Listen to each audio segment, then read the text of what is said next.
First మంచి dance partner దొరికారన్నారు. మీ డాన్స్ పార్ట్నర్ అండ్ మీ హీరోయిన్ గురించి కైరా.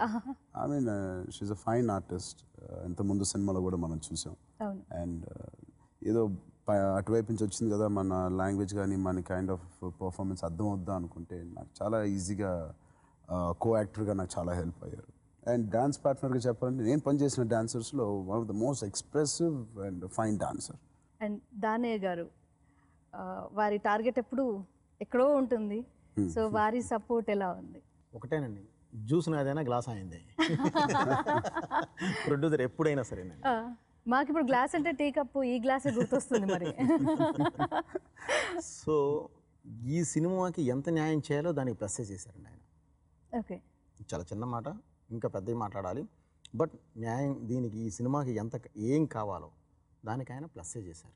అందువల్ల ఈరోజు మనం ఇంత గ్రాండ్గా చేయగలిగాం సినిమాని. మంచి సపోర్ట్ అండి. ఎక్కడ చేయాలనుకున్నా, లేకపోతే మేము కూడా ఎలా కావాలనుకున్నామో మేము ఇద్దరం కాదు అనుకున్నప్పుడు లిటరలీ అలాంటి లొకేషన్స్ మాకు ఇవ్వడం కానీ, అక్కడ ఫెలిసిటేట్ చేయడం కానీ, అజర్బైజాన్ లొకేషన్లో ఆల్మోస్ట్ 350 పీపుల్తో చేయాల్సిన పరిస్థితుల్లో ఒక్కరోజు కూడా డిస్కషన్ పెట్టకుండా మమ్మల్ని తీసుకెళ్ళి అక్కడ చేయించడం అండ్ కంఫర్టబుల్గా ఉంచడం. సినిమా వెయిట్ అన్నారు, మీ వెయిట్ని ఎలా కంట్రోల్ చేస్తున్నారు? సినిమా వెయిట్ పెంచుతూ మీ వెయిట్ తగ్గిస్తూ? నా వెయిట్ పెంచాను. ఈ ఫిల్మ్లో వెయిట్ పెంచామండి యాక్చువల్లీ. మజిల్స్ ఆ టైంలో కనిపిస్తున్నారు, మిగతా టైంలో చాలా నార్మల్. అంతే కదండి. అండ్ ఈ క్వశ్చన్ మీకు కూడా. ఆయన మోస్ట్ ఫిట్టెస్ట్ డైరెక్టర్ నేను ఎప్పుడు ఆయనతో అంటాను.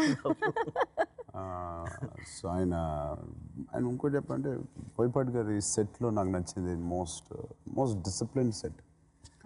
లైట్ మ్యాన్ నుంచి పనిచేసే లాస్ట్ సెట్ బాయ్ వరకు ఆ సీన్ మూడ్లో కానీ ఆ ఎమోషన్లోనే అదే ఎమోషన్ క్యారీ అవుతుంది వాళ్ళందరి మొహాల్లో. మేము ఇక్కడ షూట్ చేస్తుంటే అక్కడ జోక్ చేస్తూ వెనకాల ఎవ్వరు కూర్చోరు. మిగతా సెట్లు అప్పుడప్పుడు చూస్తాం, బట్ ఈ సెట్లో అలా ఉంటుంది. Most discipline set. అది మా ఆర్టిస్ట్కి ఎంతో హెల్ప్ అవుద్ది. అండ్ అది బాగా మిస్ అవుతాను నేను బహుశా.